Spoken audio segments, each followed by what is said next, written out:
அன்பான தேவனுடைய பிள்ளைகளே, நாம் மறுபடியும் இந்த நாள் இந்த டிவியின் மூலமாக நாம் ஒருவர் சந்திக்க கற்றுக் கொடுத்த கிருபைக்காக ஆண்டவருக்கு நன்றி. தேவனுக்கு மகிமை. இந்த நாளிலும் நமக்கு பிரயோஜனமாக இருக்கும்படியாக தேவன் அருள் போகிற தெய்வீக வார்த்தைகளை நாம் கவனித்து கேட்போம். தேவன் தம்முடைய வார்த்தைகளை பிரகாரியமாய் வாக்கி செய்யும்படியாக நாம் ஒரு ஜெபம் பண்ணுவோம். ஆண்டவராய் தேவனே, ஸ்தோத்திரம் ஐயா. கர்த்தாவுடைய தூய வார்த்தை, உங்களுடைய ஜீவ வார்த்தை கர்த்தாவே துதிக்கிறோம். அதை எடுத்துரைக்க நாங்கள் வந்திருக்கிறோம். கிட்ட நாள் கொடுக்கின்ற இடங்களில் எல்லாம் தூரமாக இல்லை, சமயமாக இருக்கிறீர்கள் கர்த்தாவே. அதற்காக மிக ஸ்தோத்திரம். நீர் தந்த வார்த்தையை நாங்கள் சொல்லும்போது நீர் அந்த வார்த்தையை அனுப்பின காரியமாய் வாக்கியம் பண்ணோம். மக்களுக்கு ஆசீர்வாதமாக இருக்கட்டும். ஆமீன் கர்த்தாவே. கிருபையாயிரும். சரீரத்துக்கு, ஆன்மீகத்துக்கு மட்டுமல்ல, சரீரத்துக்கும் அது ரட்சணியத்தை கொடுக்கிறதாக இருக்கிறபடினால் உமக்கு நன்றி சுவாமி. கிருபையாயிரும் ஐயா. கர்த்தாவே, வார்த்தையை வெளிப்படுத்தும், ஆசீர்வதியும். இயேசுவின் மூலம் ஜெபிக்கிறோம் பிதாவே. தேவனுடைய பிள்ளைகளே, இன்று நாம் கவனிக்கின்ற கர்த்தருடைய வார்த்தை என்னவென்றால், சாத்தான் ஒரு நாள் ஒரு உயர்ந்த ஸ்தானத்தில் அவன் தூதனாயிருக்கும் போது இருந்தான். அவன் தேவனுடைய வார்த்தைக்கு கீழ்ப்படியாமல் எதிர்த்து நின்று தன்னை மிஞ்சி எண்ணி, அதாவது நமக்கும் கிருபை இருக்கிறது என்ற நிலையில் அவனுடைய மனதில் தேவனுக்கு விரோதமான செயல்முறைகளுக்கு இடம் கொடுத்தபடியினால் அவன் தாழ்ந்த பாதாளம் வரைக்கும் தள்ளப்பட்டான். அவன் பிசாசாக மாறிட்டான். இப்போ அந்த இடத்திற்கு மனிதர்களை, ஆதாமின் சந்ததிகளை ரட்சித்து ஆண்டவர் அந்த ஸ்தானத்துக்கு கொண்டு போகிறார். இதை அறிந்த சத்துரு அவனை எப்படியாவது வீழ்த்திவிட வேண்டும் என்று அவன் சுற்றி அலைகிறான். தன்னுடைய கிரியை அவனுக்குள்ளே புகுத்து அவனை வீழ்ச்சியடை செய்ய வேண்டும் என்பது அவனுடைய திட்டமாக இருக்கிறது என்று சத்தியவேதம் சொல்லுகின்றது. அதில் நான் சிலவற்றை என்று கவனிப்போம். ஆண்டவராய் தேவனுடைய நாமத்திற்கு மகிமை உண்டாவதாக. இங்கே எபேசியருக்கு அப்போஸ்தலனாகிய பரிசுத்த பவுல் நிருபம் எழுதும் போது அவர் என்ன சொல்லுகிறார் என்றால், வெறும் வீட்டுக்கு கள்ளன் வரமாட்டான், அதாவது திருடன் வரமாட்டான். அங்கே உள்ள ஐஸ்வர்யம், அதாவது உள்ள பொக்கிஷம் இருக்கிறது என்றால் அந்த வீட்டை அவன் எப்பொழுதுமே சுற்றி அலைவான். எப்பொழுது அந்த வீடு திறந்திருக்கும், எப்பொழுது ஆள் இல்லாமல் இருக்கும், எப்பொழுது ஆகிய உள்ளே புகுந்திடலாம், புகுந்தாக இருக்கிற கொள்ளையடிக்கலாம் என்பது அவருடைய திட்டம். ஆனபடியினால் கர்த்தருடைய பிள்ளைகளை உஜார்படுத்துவது என்ன வாசிக்கலாம். எபேசியர் 4:27. பிசாசுக்கு இடம் கொடாமலும் இருங்கள். தேவனுக்கு மகிமை உண்டாவதாக. பிசாசுக்கு இடம் கொடாமலும் இருங்கள். கர்த்தருடைய பிள்ளைகள் அந்த பிசாசுக்கு இடம் கொடுக்காமல் இருக்க வேண்டும் என்றால் இங்கே அப்போ பக்தனாகிய யாக்கோபு ஒரு அருமையான ஆலோசனை தருகின்றார். யாக்கோபு 4வது அதிகாரம் 7வது வாக்கியத்தை நான் பார்க்கும்போது அங்கே இப்படி பரிசுத்தர் எழுதி வைத்திருக்கிறார். வாசிக்கலாம். ஆகையால் தேவனுக்கு கீழ்ப்படிந்தீர்கள். தேவனுக்கு முதலாவது கீழ்ப்படியும். கர்த்தருடைய பிள்ளைகள், கர்த்தருடைய நன்மைகளை பெற்றிருக்கிறவர்கள், பரலோக யாத்திரை செய்து கொண்டிருக்கின்றவர்கள், இந்த உலகத்தினுடைய பழைய வாழ்க்கையை, சாத்தானுடைய செய்திகளை விட்டு போகின்றவர்கள் என்ன செய்யணுமா? கர்த்தர் சொல்லியிருக்கிறார், இப்படி இப்படி இப்படி நடந்து கொள்ளுங்க என்று சொல்லி, இப்படி இப்படி இப்படி ஐக்கியம் வைக்காதீர்கள் என்று சொல்லி இருக்கின்றார். ஆனபடினால இங்கே என்ன அவர் சொல்லுகிறார்? முதலாவது தேவனுக்கு, தேவனுடைய வார்த்தைக்கு கீழ்ப்படியுங்கள். பிசாசுக்கு எதிர்த்து நில்லுங்கள், அப்பொழுது அவன் உங்களை விட்டு ஓடி போவான். அப்ப ஓடி போய் விடுவான். அவனுக்கு பிசாசு, அதாவது எதிர்த்து நில்லுங்கள் என்று நாம் அதாவது வாசித்தோம். பிசாசுக்கு இடம் கொடாதீர்கள் என்று வாசித்தோம்.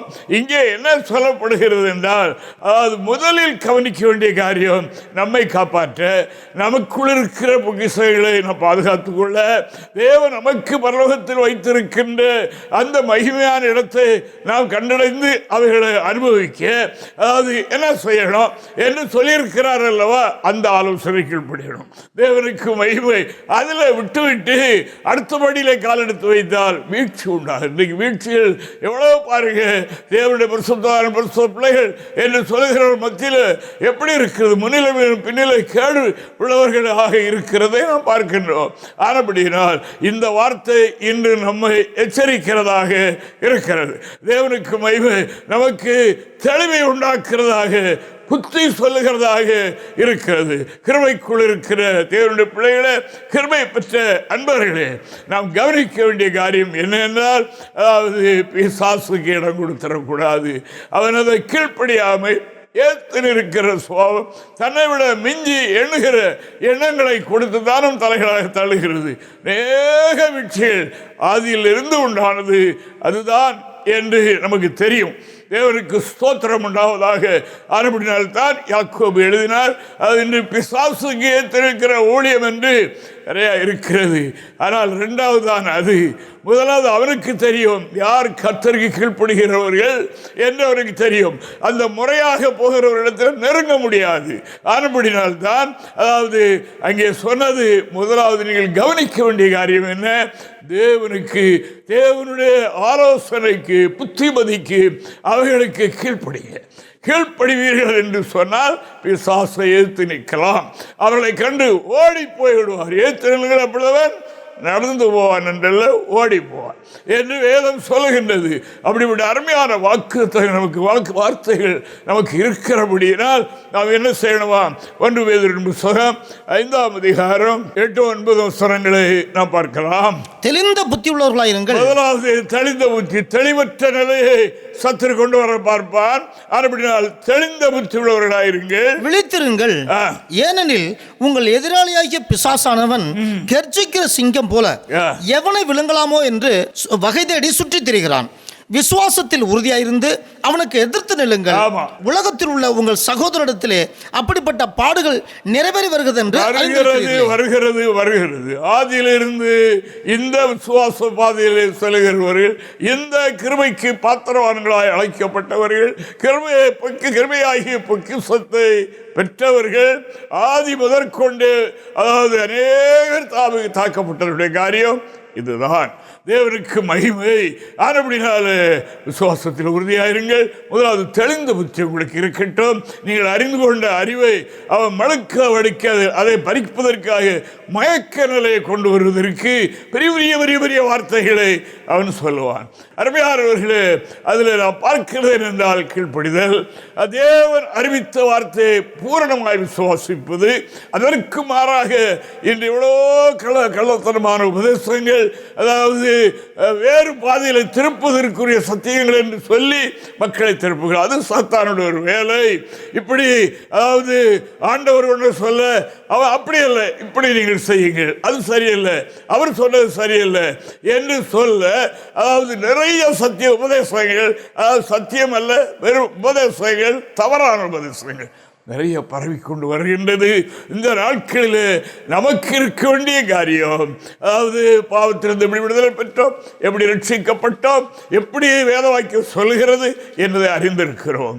இதை பறிப்பதற்கு சாத்தான் என்ன செய்கிறான்? கர்ச்சிக்கிற சங்கத்தை போல எவரை விழுங்கலாம், உயிரோடு இருக்கிறவனை விழுங்கலாம், ஓடிக்கொண்டிருக்கிறவனை விழுங்கலாம், என்ன ஜாமணி கிடக்கிறவரை விழுங்கலாம், எப்படி உற்சாகமாக இருக்கிறவரை உற்சாகத்தை அணைக்கலாம் என்று இரவும் பகலும் எப்படி அழைகிறார்?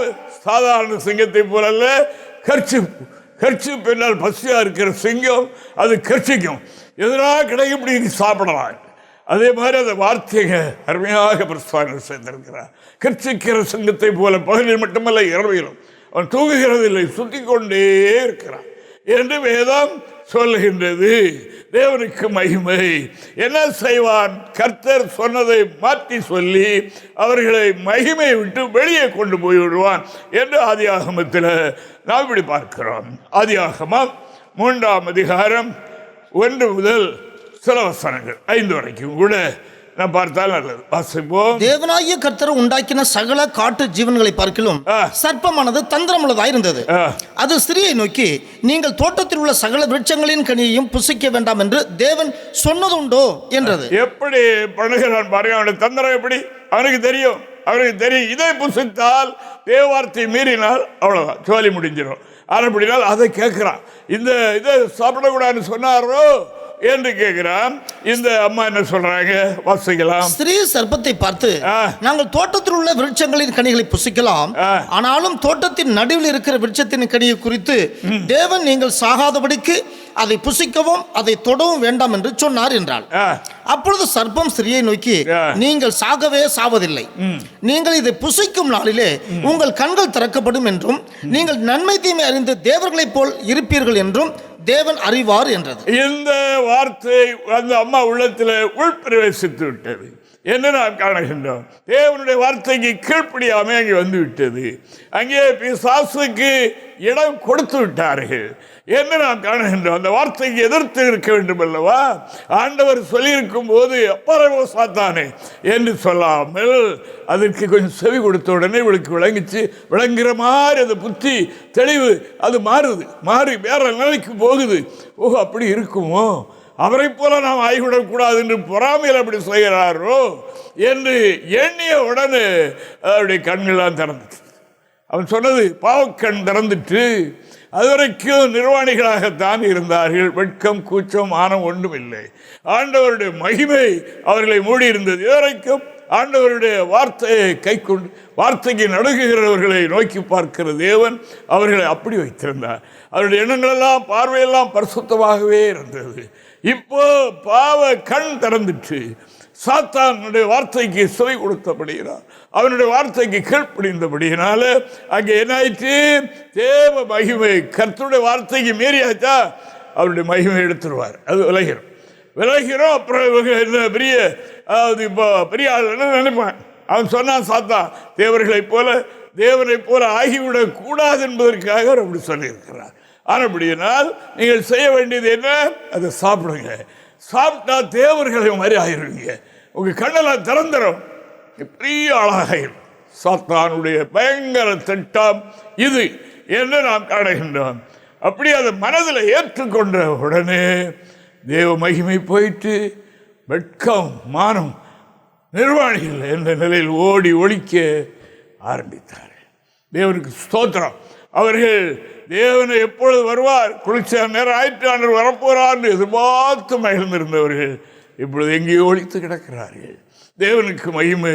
இன்று தேவ சமூகத்தோட்டு ஓடி ஒழிக்க, தேவ மனிதர்களை கண்டு ஓடி ஒழிக்க, இன்று வாழ்க்கையில் விட்டு போன பழைய பாவங்கள் எல்லாம் சூழ்ந்து கொள்ள, அந்த தெய்வீக பார்வை எண்ணங்கள் எல்லாம் மங்கி போக செய்வது ஒரே காரியம் தேவனுக்கு கீழ்ப்படியாமை என்று நாம் காணுகின்றோம்.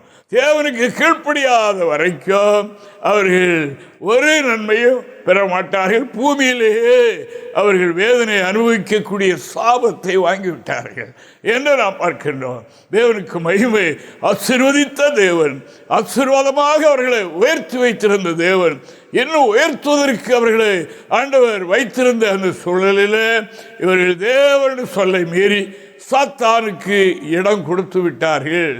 சாத்தானுக்கு இடம் கொடாதீர்கள், கொடுத்து விட்டீர்கள் என்றால் உங்களை தொலைத்து ஓடுவார் என்றுதானே அந்த வார்த்தை சொன்னது. தேவனுக்கு மகிமை. அப்படி விட்டு அவங்ககிட்ட பழக்கப்பட ஆரம்பிச்சிட்டாங்க. அவங்ககிட்ட எதுக்கு பழக்கப்பட? கர்த்தர் நமக்கு இப்படி கட்டளை இட்டிருக்கிறார், இதுக்கு மாறாய் வருகிற எல்லாவற்றையும் அகற்ற வேண்டும் என்று, அதாவது இருக்கிற தேவ பிள்ளைகள் தங்களை காக்கிறார்கள். பைபிளுடைய மத்தியில் சங்கீதம் சொல்கிறது பாருங்க, ஆரம்பத்தில் 1வது வாக்கியத்தில் அது சொல்கிறது, அப்படி செய்யாதீர்கள், உங்களுக்குள் இருக்கிறவைகளை காத்துக்கொள்ளுங்கள். அதாவது கொஞ்சம் துன்மார்க்குடைய ஆலோசனை, பாவிகளுடைய வழியில் என்று அவர்களுடைய கெட்ட காரியங்களை கேட்கிறது பார்க்கிறது, இவைகளுக்கெல்லாம் இடம் கொடுத்தீர்கள் என்றால் அது வழியாக தான் சாஸ் வருவான், அது வழியாக தானே வருவான். உங்களுடைய வீட்டுக்குள்ளே இருக்கிற டிவி வழியாக வருவான், உங்களுடைய கையில் இருக்கிற செல்போன் வழியாக வருவான். இடம் கொடுக்காதீர்கள். உங்களுக்கு அந்த விருப்பம் வரும், இதை திட்ட கொஞ்சம் அப்படி பார்த்துக்கிடுவோம், கொஞ்சம் மனதுக்கு ஒரு ரிலாக்ஸ் கிடைக்கும் என்று எண்ணுவீர்களா? அது சாத்தான் கொண்டு வருகிறது. அது எதிருங்கள். அந்த சிந்தனை உங்களுக்கு வருகிறதா? ஏற்றுங்கள்.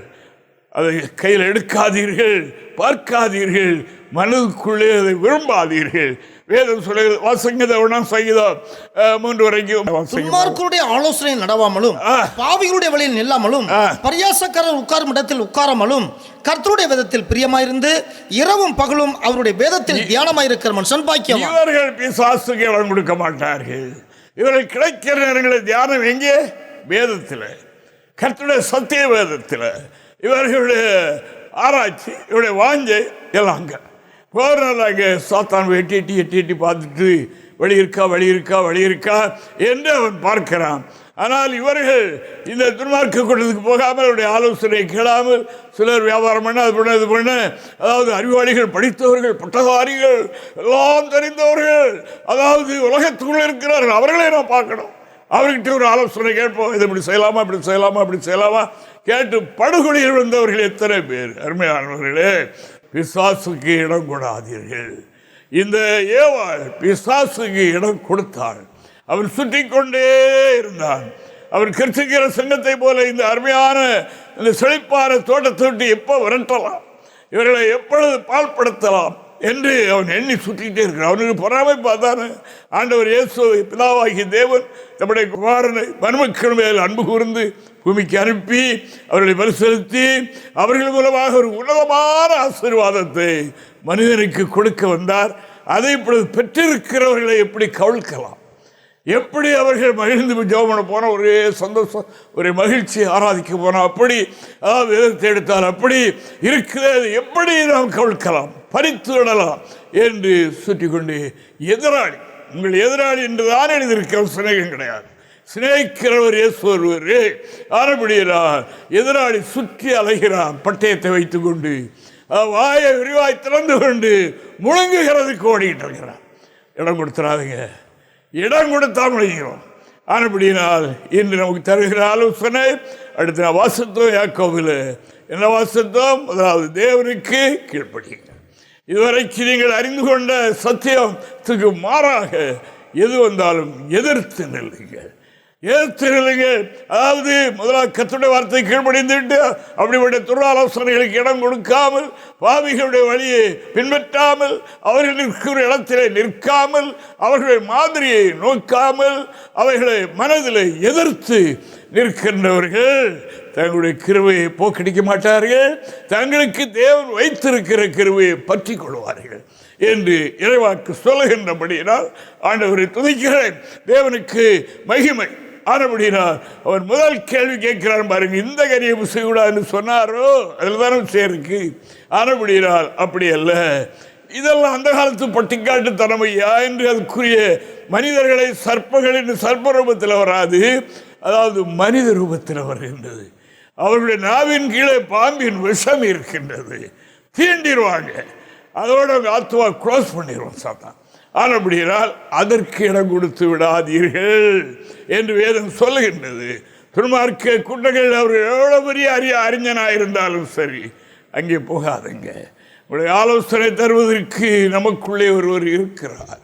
நமக்கு ஆலோசனை தர இந்த பூமியிலே ஒரு அருமையான திருச்சபை எழுப்பி ஆண்டவராகி தேவன் தம்மோடு உறவாடுகிற மனிதர்களை வைத்து அவர்களை ஆலோசனைக்காரர்களாக வைத்திருக்கின்றார். ஆனபடினால அங்கே ஆலோசனை பெறுகிற நீங்கள், அதாவது துன்மார்க்கருடைய ஆலோசனை கேட்க போகாதீங்க. இதில் டிவியில் கொஞ்சம் கேட்போம், அதில் கேட்போம், ஒரு பேசுவார், இப்போ எல்லாம் பேசுவார், எடுக்காதீங்க. தேவனுக்கு அது வழியாகத்தான் சத்துரு வருவான். கொஞ்சமாக, அதாவது பாலில் ஒரு சொட்டு சத்தை விட்டுறது போல விட்டு க்ளோஸ் பண்ணிவிடுவான். ஆனபடியால் பிசாசுக்கு இடம் கொடுக்காதங்க. பிசாசுக்கு இடம் கொடாமல் இருக்க கர்த்தருடைய வார்த்தை என்ன அறிந்தீர்களோ அது மனதில் வைத்து அதற்கே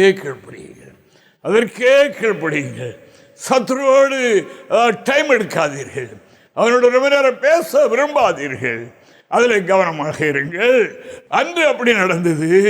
இன்று கொரிந்தியருக்கு அப்போஸ்தலர் நிருபம் எழுதும் போது என்ன எழுதுகிறார் என்றால், அன்று அதாவது தந்திரமுள்ள அந்த சர்ப்பம் அது ஏவாளை வஞ்சித்தது போல இந்த கடைசி காலத்தில் என்னுடைய அன்பை பற்றி என்னோடு ஐக்கியமாக இருந்து உன்னதமான ஆசீர்வாதத்தை பெற அழைக்கப்பட்டிருக்கிற, தெரிந்து கொள்ளப்பட்டிருக்கிற, அபிஷேகம் பெற்ற, முன்குறிக்கப்பட்ட என்னுடைய ஜனங்களே, கேளுங்கள். இந்த நாட்களில் உங்களுடைய மனதும் அந்த சர்ப்பத்தினால ஆதி மனிதர்கள் வஞ்சிக்கப்பட்டது போல இன்று என்னோடு ஐக்கியமாக இருக்கிற உங்களையும் அப்படிப்பட்ட சர்ப்பங்கள் உங்களை வஞ்சிக்குமோ என்று நான் பயப்படுகிறேன். ஊழியக்காரன் சிலவர்கள் பயப்பட வேண்டிய காரியமும் இருக்கு. தேவனுக்கு மகிமை. அதாவது கர்த்தருக்குள் இருந்த சத்தியத்தை அறிந்து கொண்ட இதுதான் வழி என்று தெரிந்து கொண்ட பிள்ளைகளும் காலம் வரும்போது சொந்த பந்தம் அது இது தெரிந்தவர் பெரியவர் அப்படியே அவர் சொல்ல எப்படி மீறுவது? அதாவது ஞாயிற்றுக்கிழமை, அதாவது அவர் பெரிய வம்சரை வைத்திரம் அழைத்திருக்கிறாரு, எப்படி போகாம இருக்க? பிசாசு உங்களை வஞ்சிக்க போகிறான். தேவனுக்கு மகிமை. தேவன் ஒருவருக்கு நீங்கள் கீழ்ப்படியுங்கள், பிசாசுக்கு எதிர்த்து இருக்கும் சக்தி உங்களுக்கு கிடைக்கும். அப்பொழுது நீங்கள் எதிர்க்கலாம், அப்பொழுது அவன் ஓடி போவான், உங்களிடத்தில் அவனுக்கு இடம் இராது. வாசிங்க பாப்பா 2 கொரிந்தியர் 11ஆம் அதிகாரம் 3-4 வசனங்கள். ஆகிலும் சர்ப்பமானது தன்னுடைய தந்திரத்தினாலே ஏவாளை வஞ்சித்தது போல உங்கள் மனதும் கிறிஸ்துவை பற்றிய உண்மை நின்று விலகும்படி கெடுக்கப்படுமோ என்று பயந்திருக்கிறேன். எப்படி பயப்படுறார் பார்த்தீங்களா? ஆதி மனிதர்கள் சர்ப்பத்தின் மூலமாக கெடுக்கப்பட்டு போனார்.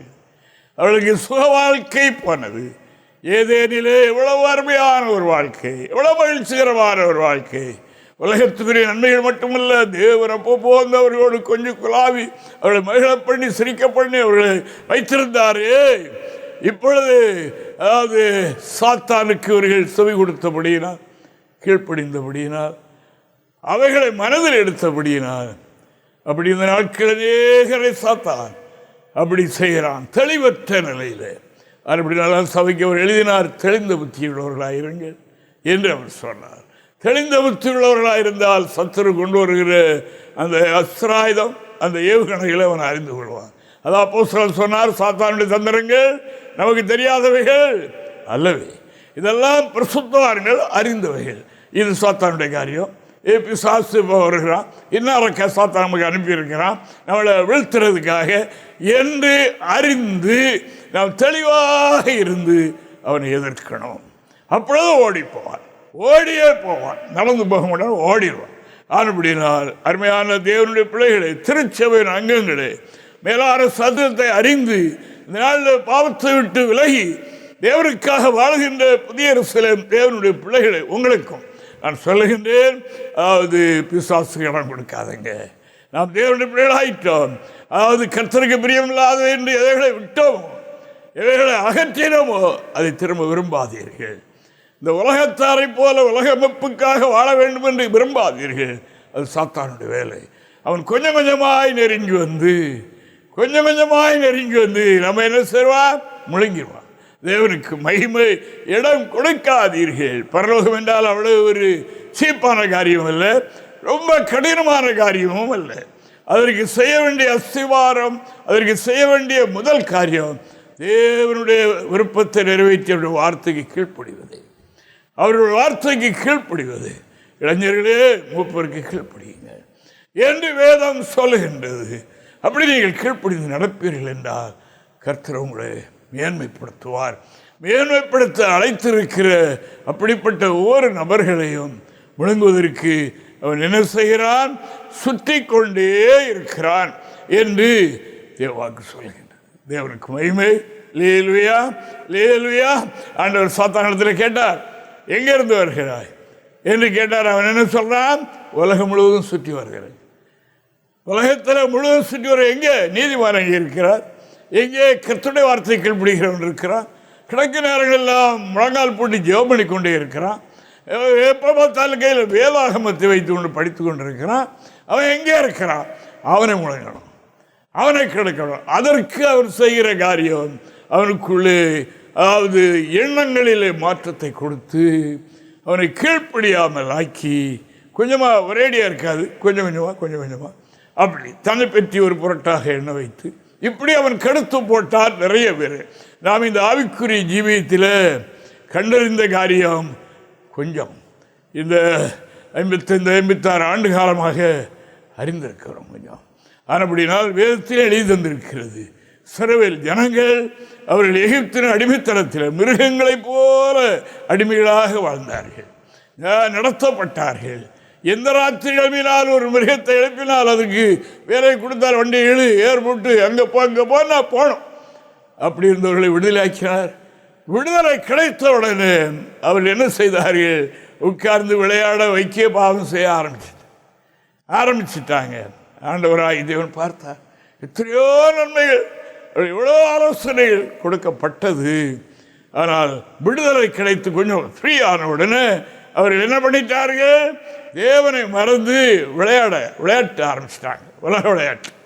உலக விளையாட்டில் போயிட்டாங்க. இன்னைக்கு நிறைய ஸ்தாபனங்கள் விளையாட்டில் போகிறாங்க. தேவனுக்கு மகிமை. அன்பான தேவனுடைய பிள்ளைகளை கவனியுங்கள். இந்த வார்த்தை இன்று தேவனுடைய ஜனங்களுக்காக அனுப்பப்படுகிற வார்த்தை. தேவனுக்கு மகிமை. அதுபடினால் பிசாசுக்கு இடம் கொடுத்துறாங்க.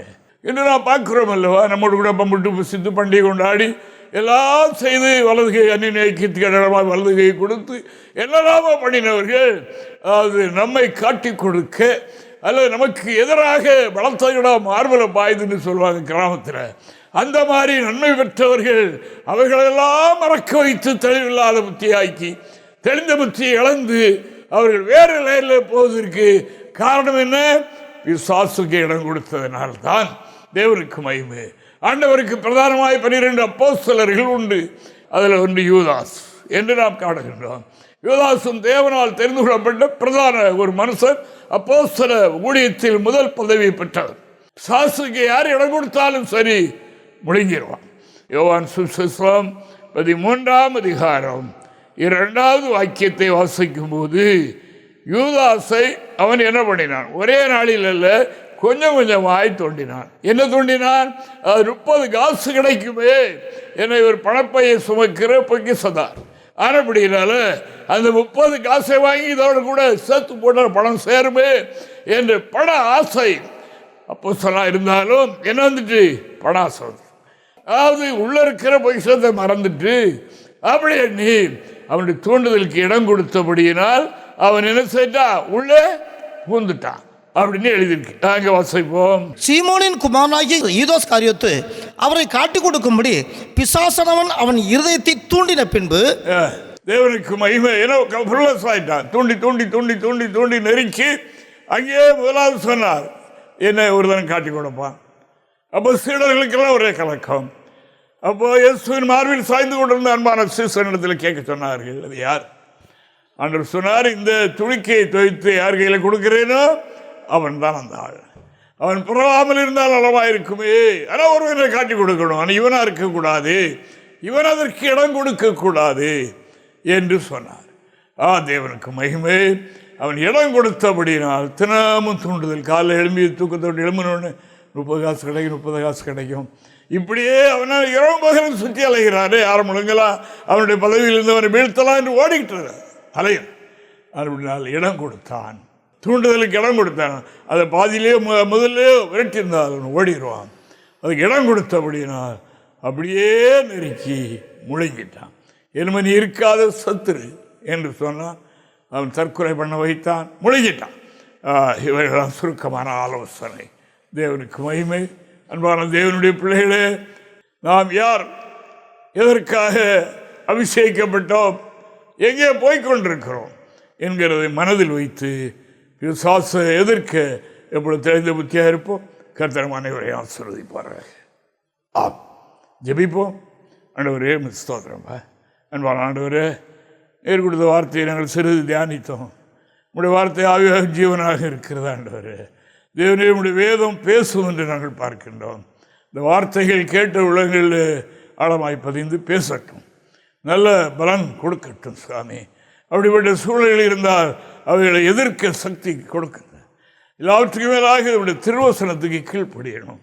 மேலான சத்தியங்கள் கிடைக்கும் போது யார் மூலம் கிடைத்தாலும் அது எங்கே இருந்தாலும் தேடி போய் அவைகளை கற்று கை கொண்டு பிசாசை எதிர்க்க, அவனுக்கு இடம் கொடுக்காமல் இருக்க தேவன் வைத்திருக்கிற அந்த வடாத கிரீடத்தை பெற்றுக்கொள்ளும்படியாக இந்த ஆவிக்குரிய ஓட்டத்தில் சுமையாய் ஓடி அதை பெற்றுக்கொள்ள எல்லோருக்கும் கிருபை செய்யும்.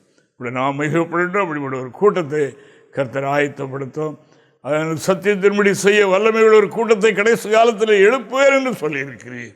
அதை எழுப்பும் ஆயத்தப்படுத்தும். கிருபை ஆயிரும். விதைக்கப்பட்ட வார்த்தைகள் அது பூமியில் நல்ல நிலத்தில் விழுந்தவரை போல பலன் கொடுக்கட்டும். இயேசுவின் மூலம் ஜெபிக்கிறோம் பிதாவே. ஆமென்.